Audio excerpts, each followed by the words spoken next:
नमस्कार मंडळी, आज आपण बघणार आहोत भाजणीची खुसखुशीत चकली कशी तयार करायची।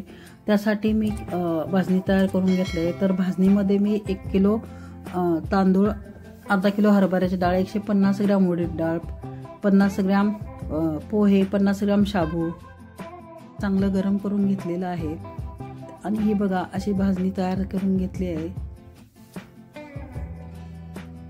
तांदूळ भाजत असताना चांगला तांबूस होईपर्यंत रंगावर भाजायचा।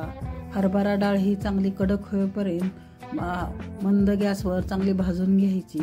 त्याच्यानंतर आपण उडीद डाळ भाजून घेणार आहोत। उडीद डाळ ही चांगली मंद गॅसवर कडक होईपर्यंत चांगली भाजून घ्यायची। त्याच्यानंतर पोहे, शाबू हे सर्व आपण मंद गॅसवर चांगलं कडक होईपर्यंत भाजून घेणार आहे। त्याच्यानंतर मी गरम मसाले जे घेतलेले आहेत ते गरम मसाल्यामध्ये मी 20 ग्रॅम धने, 10 ग्रॅम जिरे, 1 चमचा लवंग, अर्धा चमचा मिरी व 1 दालचिनीचा तुकडा घेतलेला आहे। तेही हलकेसे भाजून गरम करून घेतले, त्यामुळे पाण्याचा अंश निघून जाईल।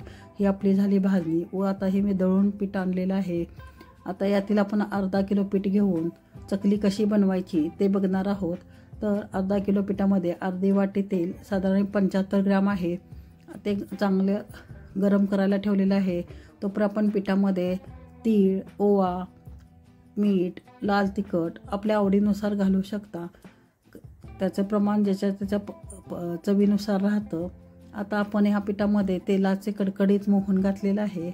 आता हे तेल आपण चांगलं पिठाला चोळून घेणार आहोत, जेणेकरून ते मोहन सगळ्या पिठाला लागलं पाहिजे। त्यामुळे आपली चकली एकदम खुसखुशीत होईल, कडक होणार नाही किंवा मऊ पडणार नाही। आता हे बघा चांगलं हाताने पिठाला सगळीकडे लागेल असं तेल चोळून घ्यायचं। सुरुवातीला खूप गरम असतं, त्यामुळे चमच्याने मिक्स करून घ्या। नंतर ते हाताने जसं थंड होईल किंवा कोमट झालं की जरा थोडं हाताने मग तुम्ही चोळून पूर्ण पिठाला पसरवून घेऊ शकता। आता हे बघा हे पिठाला चांगलं मी चोळून घेतलेलं आहे। त्या पिठाचा चांगला असा मुटका वळत आहे। इथपर्यंत व्यवस्थित ते पीठ त्याला लागलं पाहिजे तेल। आता ह्याच्यामध्ये मी पाणी उकळत ठेवलेलं आहे। साधारण 5 वाट्या जर पीठ असेल तर आपल्याला 3.5 ते 4 वाट्या पाणी लागतं।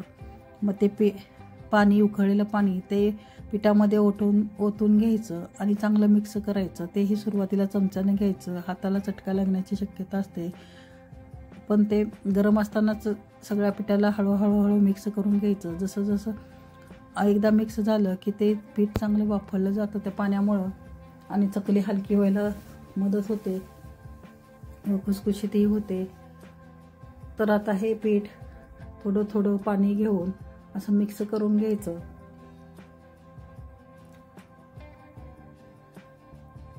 तेवढ्या पाण्यामध्ये सगळं पीठ भिजलं जातं, दुसरं पाणी घ्यायची गरज पडत नाही।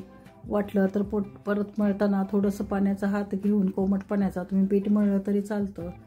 आता हे पिठामध्ये सगळं मिक्स झालेलं आहे। पीठ थोडं कोमट झाल्यानंतर आता हे बघा आपलं पीठ मळून तयार झालेलं आहे। आता आपण थोडं पाण्याचा हात घेऊन साच्याला तेल लावून आतून आपण परत एकदा पीठ थोडं साच्यात भरायच्या अगोदर चांगलं मळून घ्यायचं, म्हणजे चकल्या व्यवस्थित पडतील, चकल्या तुटणार नाहीत, एकसारख्या पडतील। हे साच्यात पीठ भरल्यानंतर साच्याचं झाकण लावून आपण आता चकल्या पाडून घेणार आहोत। तर चकल्या पाडताना अगदी जवळजवळून त्याचे वेल घ्यायचे। पहिला आणि शेवटचा वेल चांगला शेवटी चिटकून घ्यायचा, म्हणजे चकल्याचे वेल तेलात गेल्यानंतर पसरणार नाहीत आणि एकसारख्या चकल्या पाडण्याचा प्रयत्न करायचा। कधी कधी चकल्या जर व्यवस्थित पडत नसतील असं वाटलं तर थोडं पीठ परत मळून घ्या, कारण काही वेळेला पीठ चांगलं मळलं नसेल तर चकल्या पाडताना सुद्धा तुटत असतात। आणि जास्त पाणी न घालता, पाणी जर जास्त झालं तर चकल्यांना काटे येत नाहीत, त्यामुळं जास्त पीठ पातळही करू नका। या बघा अजिबात चकल्या एवढं पीठ छान झालंय की त्या चकल्या अजिबात तुटणार नाहीत। पीठ चांगलं मळून घेणं खूप महत्त्वाचं असतं व पाणीही जास्त घालायचं नाही आणि आपल्याला पाहिजे तेवढ्या लहान मोठ्या आपण चकल्या पाडू शकतो। तेल गरम झालेलं आहे, तर ते जास्त गरमही कडक होऊन द्यायचं नाही, नाहीतर चकल्या लगेच वरून लाल होतात व आतून कच्च्या राहतात. आणि चकल्या तेलाच्या अंदानुसार तुम्ही 2, 3, 4 जसं तुम्ही तेल जेवढं घ्याल त्यानुसार तुम्ही त्या चकल्या घाला.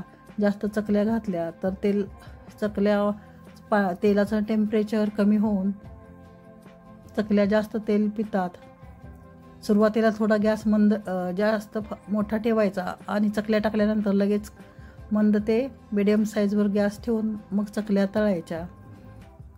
आपल्याला हवनुसार आपण गॅस मोठा कमी जास्त करून चकल्या तळताना नेहमी सारख्या हलवत राहायच्या, म्हणजे ते दोन्ही बाजूनी चांगल्या भाजल्या जातील. नाहीतर एका बाजूनं लाल होतात, काय वेळेला एका बाजूनं कलर दोन्ही बाजूचा सारखा आला पाहिजे. चकल्या तळताना काळजी घ्यायची म्हणजे तेलाचं टेम्परेचर खूप महत्त्वाचं असतं. थोडं जरी तेल जास्त गरम नसेल किंवा जास्त कमी गरम असेल तर चकल्या मऊ पडतात व तेल जास्त पितात. आणि जास्त गरम असेल तर वरून लाल होतात आणि मध्ये कच्च्या राहतात. म्हणून तेलाचं टेम्परेचर योग्य असणं खूप महत्त्वाचं आहे. आता आपल्या सगळ्या चकल्या तळून झालेल्या आहेत. तर ह्या बघा किती छान चकल्या झालेल्या आहेत, काटेरी झालेल्या आहेत, एकदम खुसखुशीत झालेल्या आहेत आणि अजिबात तेलकट झालेल्या नाही आहेत.